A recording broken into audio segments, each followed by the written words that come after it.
Hello students, welcome to target online class. एक बार फिर से हम टारगेट ऑनलाइन क्लास के माध्यम से आपसे जुड़ चुके हैं। क्लास शुरू करने से पहले कुछ इन्फॉर्मेशंस देना चाहूँगा कि जैसा कि हम एवरी डे प्रत्येक दिन आपके लिए क्लासेस लेके आ रहे हैं, तो बहुत से बच्चों को अभी तक इसकी जानकारी नहीं है। तो ऐसे में सबसे पहले आप टारगेट स्कूल चोमू के नाम से जो चैनल बना है उसको सब्सक्राइब करें, और सब्सक्राइब करने के बाद में उसमें बेल आइकन को दबाएं, और साथ में आप जब बेल आइकन को दबाते हैं तो इससे आने वाली जितने भी नोटिफिकेशन से सूचनाएं हैं वो आप तक ज़रूर पहुंच जाएगी। और पिछले वीडियो जो आपने नहीं देखे हैं उनको भी आप देखें। वीडियो को देखते समय आप वीडियो को बिल्कुल भी स्किप ना करें, उसे एंड तक देखें। कोशिश करें जो टॉपिक आपको पढ़ाया जा रहा है और उसको आप नोट्स के रूप में लिखते रहिए। तो बिना समय वेस्ट किए, बिना टाइम वेस्ट किए हम अपनी आज की क्लास शुरू करते हैं। और जैसा कि लास्ट वीडियोस में हम टेंस को लेके डिस्कस कर रहे थे, टेंस की बेसिक जानकारी लेने के बाद हम टेंस के प्रेजेंट टेंस के 3 सबसेक्शन, प्रेजेंट हमारा मेन टेंस चल रहा है और टेंस में प्रेजेंट में हम 3 टेंस पढ़ चुके हैं। Present indefinite, present continuous, present perfect, ये हमने पिछले वीडियोस में पढ़ लिए हैं। और अब आज का विषय है हमारा प्रेजेंट परफेक्ट कॉन्टिन्यूअस टेंस।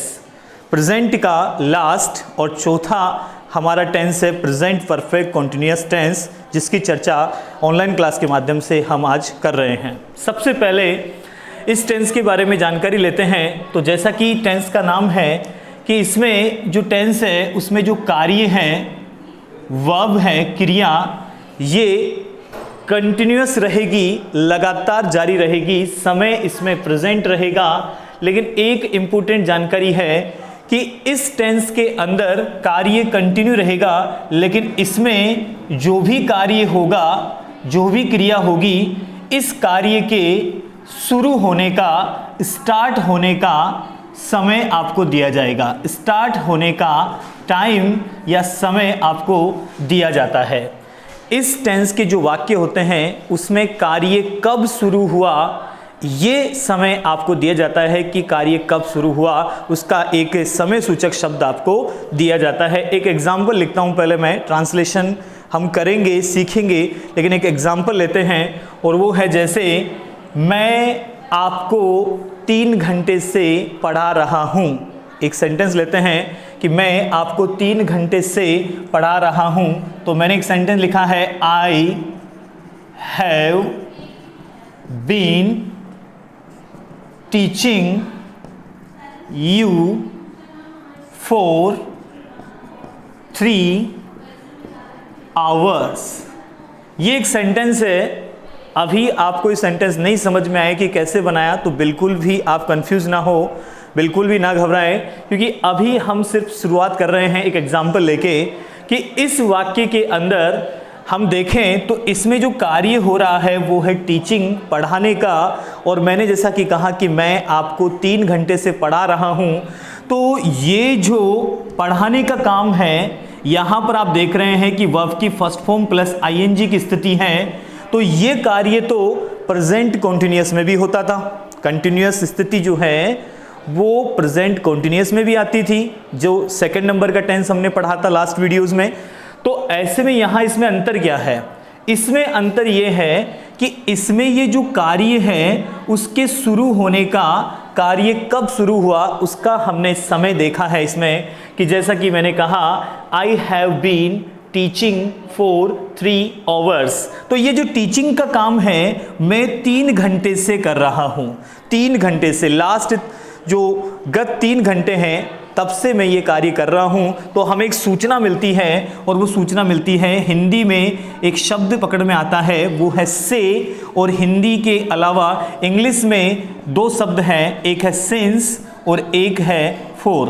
तो सिंस और फोर ये 2 इंग्लिश वर्ड हैं जो इस टेंस के सेंटेंसेस में, वाक्यों में देखने को मिलते हैं। और हिंदी में आपको एक से शब्द मिलेगा, और से शब्द से पहले आपको एक टाइम शोविंग वर्ड, एक समय सूचक शब्द आपको देखने को मिलेगा जो शब्द समय की ओर इशारा करता है। जैसे मैंने कहा कि वह 2017 से स्कूल में पढ़ रहा है, तो पढ़ने का काम 2017 से है, तो 2017 से वहाँ पे पढ़ने का स्टार्टिंग टाइम मैंने आपको बताया 2017 से हिंदी में, और वहाँ पर अगर हम इंग्लिश बनाएंगे तो वो इंग्लिश बनेगी ही हैज़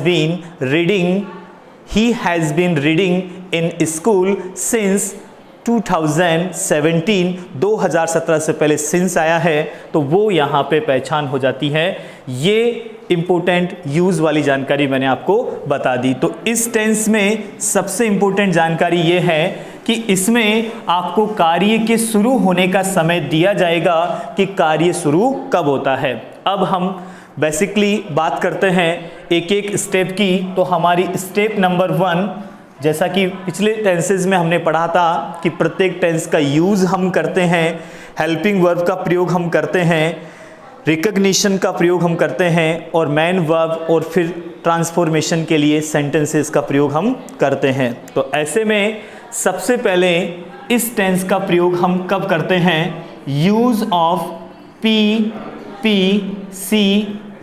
टेंस, यानी प्रेजेंट परफेक्ट कॉन्टिन्यूस टेंस का प्रयोग वहाँ करते हैं जहाँ पर कार्य के शुरू होने का समय दिया गया हो और कार्य कंटिन्यूस जारी रहे। इसमें कार्य के स्टार्टिंग टाइम दिया जाता है, स्टार्टिंग टाइम इसमें दिया जाता है, और कार्य इसमें भी कॉन्टिन्यूस स्थिति में होता है, अर्थात इसमें जो कार्य होगा उसके शुरू होने का समय दिया जाएगा और साथ में इसमें कार्य कंटिन्यू जारी रहता है, लगातार जारी रहता है। ये इसके यूज़ की बात हुई। दूसरी बात करें तो सेकंड नंबर पे आती है इसकी रिकग्निशन। रिकग्निशन की बात करें तो हम दो प्रकार से पहचान करते हैं। इसमें रिकग्निशन में दो प्रकार की पहचान में है। सबसे पहले हिंदी रिकग्निशन।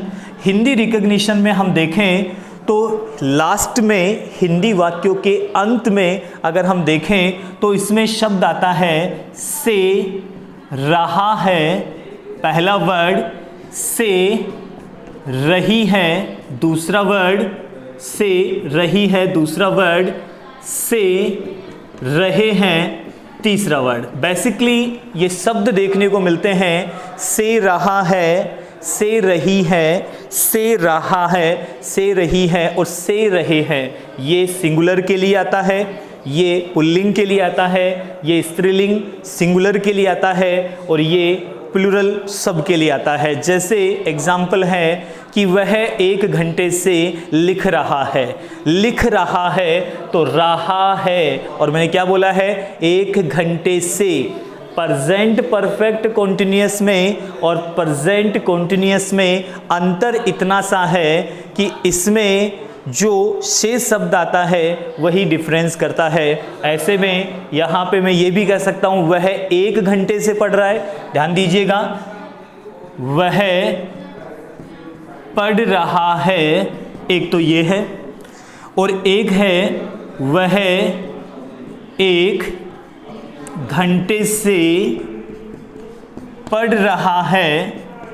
इस प्रकार से ये दो सेंटेंस आपके सामने, दोनों में बहुत अंतर है, दोनों का टेंस अलग अलग है, दोनों का ट्रांसलेशन अलग अलग होगा, दोनों की हेल्पिंग वर्ब अलग है। ऐसे में यहाँ पे कंफ्यूज ना हो। आप जान रहे हैं कि रिकग्निशन है रहा है, तो रहा है प्रेजेंट कॉन्टिन्यूअस टेंस की पहचान होती है। ऐसे में इसकी अंग्रेजी प्रेजेंट कॉन्टिन्यूअस टेंस के हिसाब से ही इज रीडिंग होगी। इसको हम इंग्लिश में बनाएं तो ही इज रीडिंग, यहाँ पे इसकी इंग्लिश बनेगी वह पढ़ रहा है। लेकिन अगर इसमें एक शब्द जुड़ जाए तो वहाँ पे इसका ट्रांसलेशन दूसरे टेंस के हिसाब से, it means present perfect continuous के हिसाब से होगी। तो ऐसे में यहाँ पे इसकी इंग्लिश बनेगी he has been reading for an hour. For an hour. ऐसे में हमने लिखा है वह 1 घंटे से पढ़ रहा है, तो हमने देखा हिंदी में यहाँ पे मिला है हमें से, और से शब्द जो आता है वो प्रेजेंट परफेक्ट कंटीन्यूअस टेंस में आता है, और साथ में लिखा है पढ़ रहा है, तो से रहा है, तो से रहा है होती है प्रेजेंट परफेक्ट की हिंदी रिकॉग्निशन, इसलिए हमने लिखा है फॉर एन आवर। मुझे पता है बहुत से बच्चे ये सोच रहे हैं कि यहाँ पर से शब्द के लिए कभी आप सिंस का प्रयोग करते हैं, कभी फॉर का प्रयोग करते हैं, तो ये क्या डिफरेंस है, ऐसा निश्चित क्या प्रयोग है, वो भी हम जानेंगे कि सिंस और प्रयोग और फॉर का प्रयोग किस प्रकार से किया जाएगा।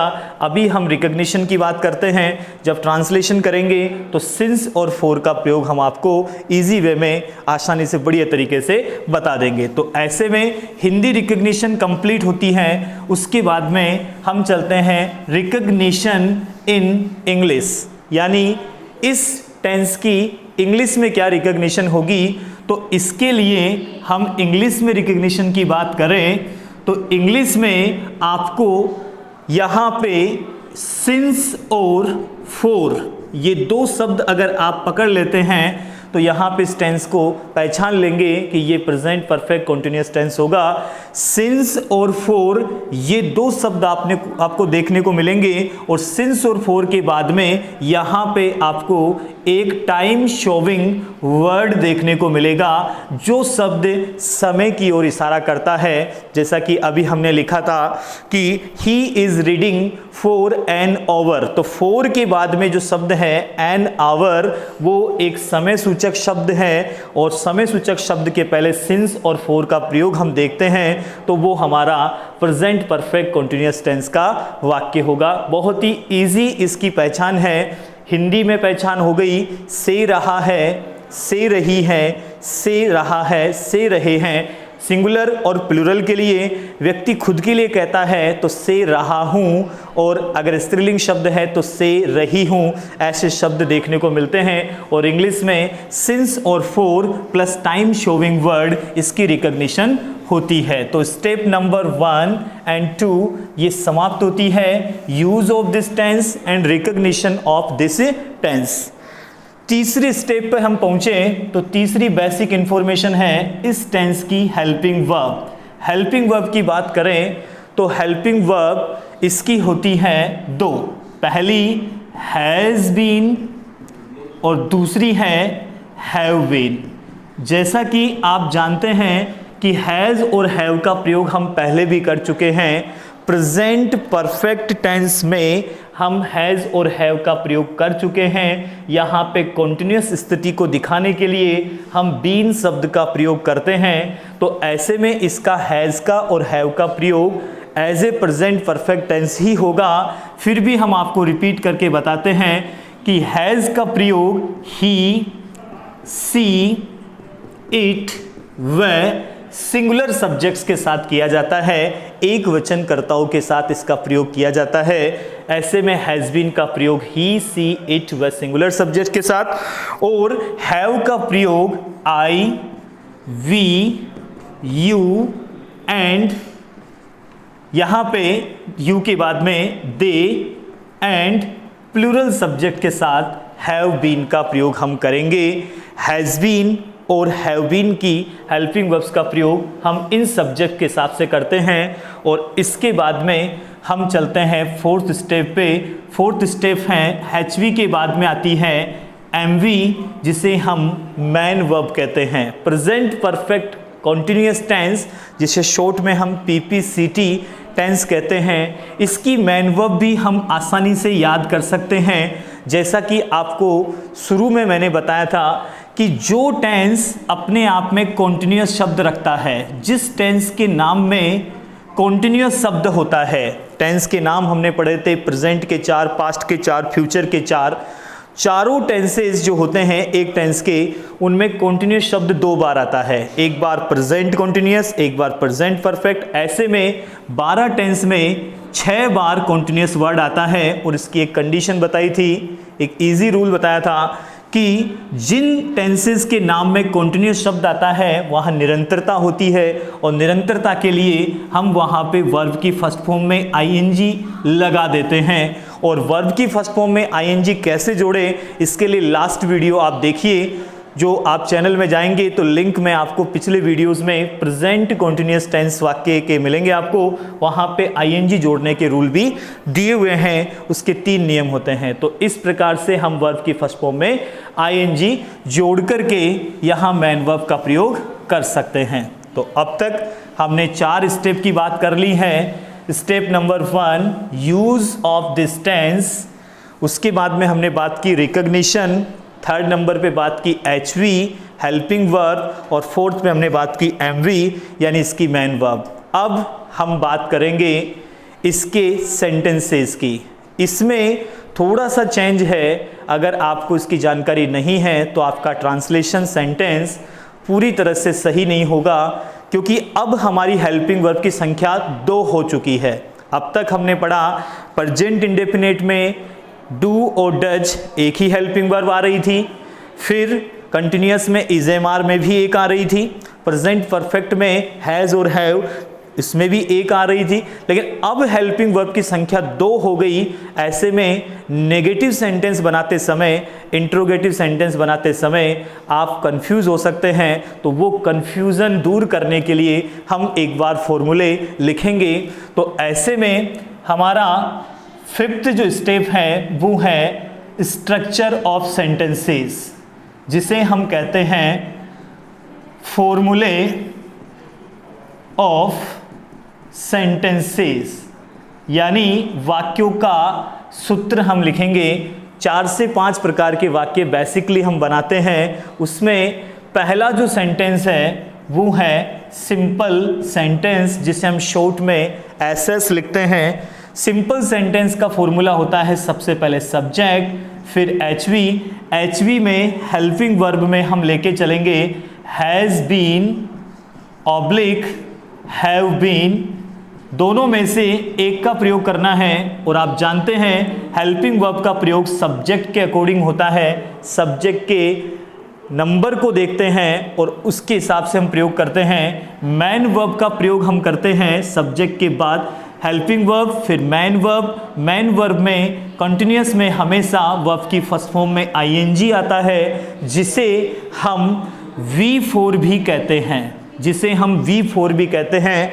अगर आपको किसी सूत्र में V4 देखने को मिलता है तो बिल्कुल भी कंफ्यूज ना हो, बिल्कुल भी ना घबराए। V4 को आईएनजी कहते हैं और आईएनजी को V4 कहते हैं। ये वर्ब की चौथी फॉर्म होती है।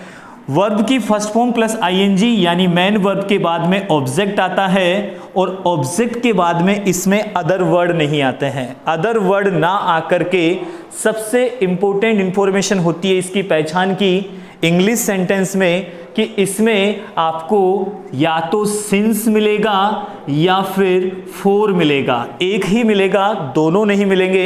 सिंस मिलेगा या फोर मिलेगा, और सिंस और फोर के बाद हमेशा आपको एक टाइम शोविंग वर्ड लगाना है, एक समय सूचक शब्द लगाना है, और वो टाइम शोविंग वर्ड सेंटेंस के हिसाब से लगाया जाता है। जैसा कि हिंदी वाक्य में मैंने कहा कि वह सुबह से तैर रहा है, he has been swimming since morning. तो ऐसे में यहाँ पे सिंस और फोर में से मैंने सिंस बोला और यहाँ पे लिखा है मॉर्निंग, तो मॉर्निंग यहाँ पे टाइम शोविंग वर्ड है, इसका हम प्रयोग करते हैं। तो ये लास्ट में फुल स्टॉप, और ये हमारा सिंपल का फॉर्मेट बन गया है। और जैसा कि मैंने थोड़ी देर पहले कहा था कि इसके नेगेटिव सेंटेंस बनाते समय, इंट्रोगेटिव सेंटेंस बनाते समय थोड़ी कन्फ्यूज़न हो सकती है। उस कन्फ्यूज़न को दूर करने के लिए नेगेटिव सेंटेंस पे ध्यान देते हैं। नेगेटिव सेंटेंस बनाने के लिए हमें पता है कि हम नोट लगाते हैं, लेकिन अब स्टूडेंट्स को ये समस्या सामने आती है कि नोट कहाँ लगाए। तो ऐसे में बिल्कुल भी कंफ्यूज ना हो, नेगेटिव यानी एनएस सेंटेंस बनाने के लिए आपके पास में है दो हेल्पिंग वर्ब। अगर काउंटिंग करें तो पहले हैज़ होता था या हैव, लेकिन अब बी नोट जुड़ा हुआ है। तो ऐसे में आप यहाँ पे नोट लगाएंगे तो पहले तो सब्जेक्ट रखेंगे, सब्जेक्ट के बाद में आपको एक बार तो हैज़ और हैव को उतार देना है। हैज़ और हैव को ऐसे कैसे उतार देना है, सब्जेक्ट के अकॉर्डिंग हैज आएगा या हैव। अब आपको नोट जोड़ना है, तो बहुत से बच्चे नोट का प्रयोग यहाँ बीन के बाद कर सकते हैं, लेकिन अभी ये जो रूल है वो कहता है कि जब नेगेटिव सेंटेंस बनेगा तो हैज़ और हैव के बाद आपको नोट लगाना है, और ये जो बीन शब्द है इसका प्रयोग बाद में करना है। तो ये निष्कर्ष निकलता है कि नेगेटिव सेंटेंस जब हम बनाते हैं तो उसमें नोट का प्रयोग दोनों हेल्पिंग वर्ब के बीच में करते हैं। यानी हैज़ बीन है तो वहाँ पे बोला जाएगा has plus not plus been, और अगर हैव वाली हेल्पिंग वर्ब है तो have plus not plus been का हम प्रयोग करेंगे। तो नेगेटिव सेंटेंस बनाते समय नोट का प्रयोग दोनों के बीच में करेंगे, और यहाँ पे हैज़ और हैव अपनी जगह, बीन अपनी जगह रहेगा, इनमें कोई चेंज नहीं होगा। उसके बाद में मैन वर्ब में कोई चेंज नहीं है, V1 प्लस ING ऑब्जेक्ट अपनी जगह, और सिंस और फॉर में से एक आपको लगाना है, और वही TW यहाँ पे, या TSW इसे हम लिख सकते हैं शॉर्ट में, टाइम शोविंग वर्ड्स, जो हमने पूरा लिख दिया है ऊपर वाले सेंटेंस में। ये हो गया NS वाला सेंटेंस। नेगेटिव में आपकी कंफ्यूजन दूर की जा चुकी है कि नोट कहाँ लगाए, नोट दोनों के बीच में लगाएंगे और हमारा नकारात्मक सेंटेंस, नेगेटिव सेंटेंस बन जाएगा। मौखिक रूप से हम बात करेंगे तो एक सेंटेंस बोलूँ, जैसे मैं 1 घंटे से नहीं पढ़ा रहा हूँ, तो वहाँ पे मैं बोलूँगा I have not been teaching for an hour। तो मैंने यहाँ पे have और been के बाद में बीच में नोट लगाया है, ऐसे में हमारा नेगेटिव सेंटेंस होगा। रिटर्न में हम और प्रैक्टिस करेंगे, एक बार हम इसके फॉर्मूले लिख लेते हैं। तीसरा जो फॉर्मूला बनता है वो होता है इंटेरोगेटिव फर्स्ट। इंटेरोगेटिव फर्स्ट का नाम आते ही हम जानते हैं कि इसको HV वाला सेंटेंस कहते हैं। HV वाला यानी ऐसे सेंटेंस जिनकी शुरुआत हमें हेल्पिंग वर्ब से करनी होती है।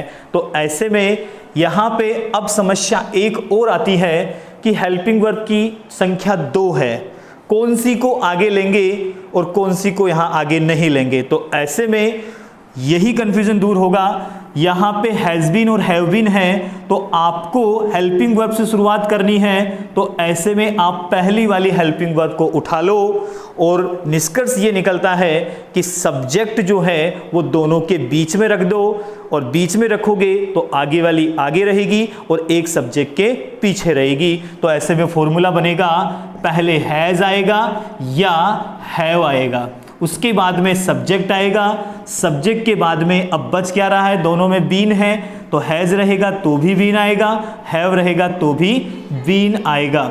इस प्रकार से has plus subject plus been या have plus subject plus been, और फिर यहाँ पे वर्ब की फर्स्ट फॉर्म प्लस ING में कोई चेंज नहीं होगा, ऑब्जेक्ट ऐसे कैसे, और सिंस और फॉर इसमें कोई चेंज नहीं होगा, और TW जिसे TSW कहते हैं, और लास्ट में फुल स्टॉप में चेंज होगा, क्योंकि अभी हम बात कर रहे हैं इंटेरोगेटिव सेंटेंस, प्रश्नवाचक वाक्य, जिसमें हमारा चिन्ह बदल जाता है और यहाँ मार्क ऑफ इंट्रोगेटिव मार्क आता है, प्रश्नवाचक चिन्ह। इस प्रकार से पहला सेंटेंस हो गया हमारा इंट्रोगेटिव फर्स्ट HV वाला। इसी में 4th नंबर पे हमारा बनता है इंटेरोगेटिव सेकंड, जिसे हम कहते हैं WH वर्ड वाला सेंटेंस। और अब तक आप जान चुके होंगे कि WH वर्ड वाले सेंटेंस कौन से होते हैं। ऐसे वाक्य जिनमें कोई ना कोई प्रश्नवाचक शब्द का प्रयोग किया जाता है, जिन वाक्यों में किसी प्रश्न का बोध हो, जिनका आंसर हम यस या नो में नहीं दे सके, ऐसे वाक्यों का स्ट्रक्चर WH वर्ड से होता है। और जैसा कि WH वर्ड की एक फैमिली होती है, 10 से 15 के बीच आपके WH वर्ड होते हैं, वो हिंदी वाक्य में भी मिल जाते हैं और इंग्लिश में भी आपको what, when, where, how many, how much आदि शब्द आपको देखने को मिल जाते हैं। तो ऐसे में उस शब्द को हमें पहचानना है और उस शब्द की अंग्रेजी सबसे पहले बनानी है। तो ऐसे में सबसे पहले आएगा यहाँ पे WH वर्ड, जो आया है उसकी अंग्रेजी बना देंगे। जैसे अगर क्यों आया है तो यहाँ वाई लिख देंगे, कब आया है तो यहाँ when लिख देंगे, और ऐसे ही how कैसे आया है तो how शब्द का प्रयोग हम यहाँ करेंगे। ये WH वर्ड होते हैं, इन्हें हम क्वेश्चन वर्ड भी कहते हैं, प्रश्नवाचक शब्द भी कहते हैं। इसके बाद में फॉर्मूला ऊपर वाला ही लगेगा, जैसे हेल्पिंग वर्ब वाला हमने प्रयोग किया था। अब यहाँ पर हम हैज़ और हैव में से एक का प्रयोग करेंगे, और उसके बाद हम यहाँ पे सब्जेक्ट लगाएंगे, फिर वहाँ पे बीन दोनों बार, यहाँ बीन एक बार हैज़ के साथ एक बार हैव के साथ, और फिर यहाँ पे ऑब्जेक्ट रहेगा, फिर यहाँ पे सिंस और फॉर दोनों में से एक, और फिर यहाँ पे टाइम शोविंग वर्ड और यहाँ पे क्वेश्चन मार्क। आपको ये लास्ट वीडियो में बता चुके हैं कि हेल्पिंग वर्ब वाले सेंटेंस हो चाहे WH वर्ड वाले सेंटेंस हो, इनका भी नेगेटिव पूछा जा सकता है। यानी helping verb plus negative sentence और WH word plus negative sentence, तो इनको बनाने के लिए करते क्या हैं, सिर्फ सब्जेक्ट के बाद में नोट लगा देते हैं। सिर्फ सब्जेक्ट के बाद में नोट लगता है, और यहाँ पे एक एक और हमारे फॉर्मूले बन जाते हैं, और टोटल 6 प्रकार के सेंटेंस बेसिकली बन जाते हैं। इसके अलावा हमारा हु वाला वाक्य भी बनता है। हु वाले वाक्य को भी हम शुरू में लेते हैं, तो वहाँ सब्जेक्ट नहीं होगा, मैन वर्ब होगी, और इस प्रकार से हमारे ये फॉर्मूले हैं जिनके द्वारा हम सेंटेंस बनाते हैं। तो अब हम प्रैक्टिस करते हैं और सेंटेंस लेते हैं और चेक करते हैं कि किस प्रकार से इनको बनाया जाता है। जैसे एक सीधा सा सिंपल सा सेंटेंस लेते हैं। एक हिंदी वाक्य है, वह सुबह से लिख रहा है। सुबह से लिख रहा है। हिंदी वाक्य को एक बार देखें, वह सुबह से लिख रहा है। बहुत ही सिंपल सेंटेंस लिया है। हम थोड़े टिपिकल सेंटेंस भी बनाएंगे। पहले शुरुआत करते हैं सिंपल इजी सेंटेंस से। वह सुबह से लिख रहा है। इस वाक्य को हमने पकड़ा, लास्ट में देखा तो एक शब्द पकड़ में आ रहा है से, और फिर रहा है। वर्ब को देखिए, से और रहा है। ऐसे में हमारी ये रिकॉग्निशन हो जाती है प्रेजेंट परफेक्ट कंटीन्यूअस टेंस की। रिकॉग्निशन करने के बाद हमारा दूसरा काम होता है सेंटेंस का टाइप पहचानते हैं कि ये वाक्य सिंपल है, नेगेटिव है, इंट्रोगेटिव फर्स्ट है, इंट्रोगेटिव सेकंड है, या इंट्रोगेटिव में भी फर्स्ट प्लस सेकंड नेगेटिव है। तो हमने देखा ये वाक्य बिल्कुल सिंपल है, क्योंकि ना इसके अंदर कहीं नहीं शब्द है और ना ही कोई क्वेश्चन मार्क है। ऐसे में ये हमारा सिंपल वाक्य हो गया। और सिंपल वाक्य में शब्दों को हम एक बार चेक करते हैं, तो यहाँ पर हमें वह शब्द जो है वो सब्जेक्ट नजर आ रहा है, यहाँ पे वर्ब है वो यहाँ पे लिखना है, और यहाँ पे एक शब्द है सुबह से। तो ऐसे में यहाँ पे सुबह जो है वो टाइम शोविंग वर्ड है, समय सूचक शब्द है, और से शब्द से हम देख करके पता कर सकते हैं कि ये हमारा प्रेजेंट परफेक्ट कंटीन्यूअस का वाक्य है। तो ऐसे में सारे शब्द जब हम चेक कर लेते हैं तो फिर फॉर्मूले में इसे अप्लाई कर देते हैं, और फॉर्मूले अप्लाई करेंगे तो सबसे पहले हमें कह रहा है सब्जेक्ट। सब्जेक्ट को रखते हैं, वह की इंग्लिश क्या होगी, वह की इंग्लिश होगी, यहाँ पे इंग्लिश ट्रांसलेशन देखें आप, नीचे फॉर्मूले को भी देखते रहिए। सबसे पहले सब्जेक्ट है, फॉर्मूला जैसा कहता है वैसा करते जाइए। सब्जेक्ट आएगा यहाँ पे ही, क्योंकि यहाँ पे ये मैस्कुलिन के लिए है, पुल्लिंग के लिए है, तो यहाँ पे ही होगा। अगर स्त्रीलिंग के लिए होता, फेमिनिन के लिए होता तो शी हो जाता। और लास्ट में साउंड भी है, रहा है, तो ये पुल्लिंग है, ही आ गया। इसके बाद में फॉर्मूला कह रहा है हैज़ बीन लगाओ या हैव बीन लगाओ। हैज़ बीन लगाए या हैव बीन लगाए तो वो सब्जेक्ट पे डिपेंड करता है, और सब्जेक्ट हम लिख चुके हैं ही, तो ही के हिसाब से हमने पढ़ा था ही, सी, इट और सिंगुलर सब्जेक्ट के साथ हैज़ बीन, तो यहाँ पे शब्द आ जाएगा हैज़ बीन। Has been. उसके बाद में फॉर्मूला है V1 प्लस ING। तो V1 प्लस ING में हम पहले एक बार वर्ब चेक करते हैं। वर्ब है हमारी लिखना, और लिखने को क्या कहते हैं, राइट। और राइट का हमने रूल क्या पढ़ा था कि जिन वर्ब्स के एंड में ई आता है वहां ई को हटा देते हैं। ई को हटाने के बाद उसमें ING जोड़ देंगे, तो यहाँ पे हो जाएगा राइट, और राइट में ING लगाया, राइटिंग। तो ही हैज़ बीन राइटिंग, हमने इंग्लिश बना दी, ही की बन गई। अब यहाँ पे लिख रहा है, ये भी हो गया। अब बचा फॉर्मूला क्या कहता है, वर्ब की first form plus ING। Object इसमें है नहीं, ऑब्जेक्ट नहीं है तो फिर यहाँ ऑब्जेक्ट नहीं लिखेंगे, और यहाँ सिंस और फॉर में से अभी मैं आपको बता देता हूं कि अभी तो यहाँ पे सुबह से आया है, तो सिंस आएगा और सिंस के बाद में हम लिख देंगे मॉर्निंग, सिंस मॉर्निंग। अब ट्रांसलेशन होते ही आप में से बहुत से बच्चे ये सवाल कर रहे हैं कि आपने अभी तक ये नहीं बताया कि यहाँ सिंस क्यों आया, यहाँ फोर क्यों नहीं लगा सकते। तो ऐसे में इस डिस्कशन को ही मैं कंसल्ट करता हूँ कि यहाँ पे सिंस क्यों आया और यहाँ फोर क्यों नहीं आ सकता। तो अब हमारा टॉपिक है सिंस और फोर का प्रयोग, क्योंकि सिंस और फोर का प्रयोग आपको नहीं आता है तो ऐसे में आप यहाँ लास्ट में आकर के अटक जाएंगे और यहाँ पे पूरा सेंटेंस नहीं बना पाएंगे कि यहाँ क्या लगाए, और एक शब्द अगर गलत है ग्रामर में तो पूरा सेंटेंस आपका गलत माना जाता है। तो अब देखिए स्टूडेंट्स, यूज ऑफ सिंस और फोर, यूज ऑफ सिंस और फोर, इसमें इसका प्रयोग बहुत ही आसान है। गाइड्स में बहुत ही कंफ्यूजन वाले इसमें रूल्स बताए हुए होते हैं, लेकिन इसका एक सीधा तरीका है। अगर वो तरीका आप लगाते हैं तो आप कभी भी सिंस और प्रयोग फोर के प्रयोग में कंफ्यूज नहीं होंगे। इसके लिए पहले मैं आपको बता दूं, बेसिकली सिंस का प्रयोग होता है पॉइंट ऑफ टाइम के लिए, पॉइंट ऑफ टाइम के लिए, और फोर का प्रयोग होता है तो यहाँ पे सिंस का प्रयोग पॉइंट ऑफ टाइम के लिए होता है और फोर का प्रयोग पीरियड ऑफ टाइम के लिए होता है, पीरियड ऑफ टाइम के लिए इसका प्रयोग होता है। लेकिन स्टूडेंट्स को समझ में नहीं आता है कि पॉइंट ऑफ टाइम क्या है और पीरियड ऑफ टाइम क्या है।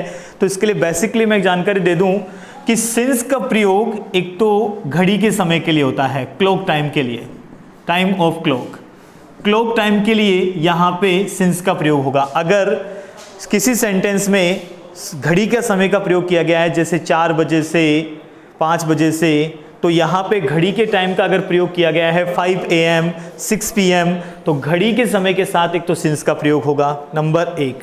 यदि किसी साल की बात की गई है, किसी ईयर की बात की गई है, जैसे मान लीजिए कोई व्यक्ति है, उसके लिए कहा कि वह 1992 से जयपुर में रह रहा है, तो वहाँ पे एक शब्द आया है 1992, 1992, तो कोई साल है तो साल के साथ में अगर शेष शब्द जुड़ा हुआ है तो वहाँ भी सिंस का प्रयोग किया जाएगा। इसके अलावा डेज के नाम से पहले, मंथ के नाम से पहले यहाँ पे सिंस का प्रयोग किया जाएगा। ये तो है सिंस के प्रयोग पॉइंट ऑफ टाइम में, क्लॉक टाइम के लिए, घड़ी के समय के लिए, ईयर्स के लिए, कोई भी साल अगर आपको दे रखा है उसके लिए, और डेज और मंथ के लिए। और पीरियड ऑफ टाइम की बात करें तो इसका प्रयोग किया जाता है काउंटेबल टाइमिंग वर्ड के लिए। काउंटेबल टाइमिंग से मतलब है, मैं कंफ्यूजन क्लियर कर दूं, बहुत इजी मेथड है कि जो भी सेंटेंस में समय सूचक शब्द आया है उस समय सूचक शब्द को आप 2 कैटेगरी में बांट दो। यदि किसी शब्द को आप संख्या में व्यक्त कर सकते हैं तो वहां पर फोर का प्रयोग किया जाएगा, और जिसे हम संख्या में व्यक्त नहीं कर सके उसके लिए सिंस का प्रयोग होगा। जैसे मैं एग्जांपल लेता हूं, सुबह से, तो सुबह शब्द टाइम शोविंग वर्ड तो है, लेकिन मैंने गिनती में नहीं बताया इसे। अगर गिनती में वो शब्द आता है 1 2 3 4 5 10 20 30, तो वो गिनती में अगर आता है तो फोर का प्रयोग होगा, और गिनती में नहीं आता है, काउंटिंग में नहीं आता है, तो वहाँ सिंस का प्रयोग होगा। और बेसिकली पॉइंट ऑफ टाइम में क्लॉक टाइम, साल के लिए मंथ्स नेम और डेज के नाम से पहले सिंस का प्रयोग, और बाकी काउंटेबल जो टाइम शोविंग वर्ड है, जैसे 20 मिनट से, 10 दिनों से, 5 सालों से, इस प्रकार के शब्द है उसमें फोर का प्रयोग किया जाता है। तो अब एक और प्रैक्टिस करते हैं। जैसे लास्ट सेंटेंस है, वह सुबह से तैर रहा है, वह सुबह से तैर रहा है। तो यहाँ पे इस सेंटेंस को हम ट्रांसलेट करें तो इसकी इंग्लिश हो जाएगी, ही हैज़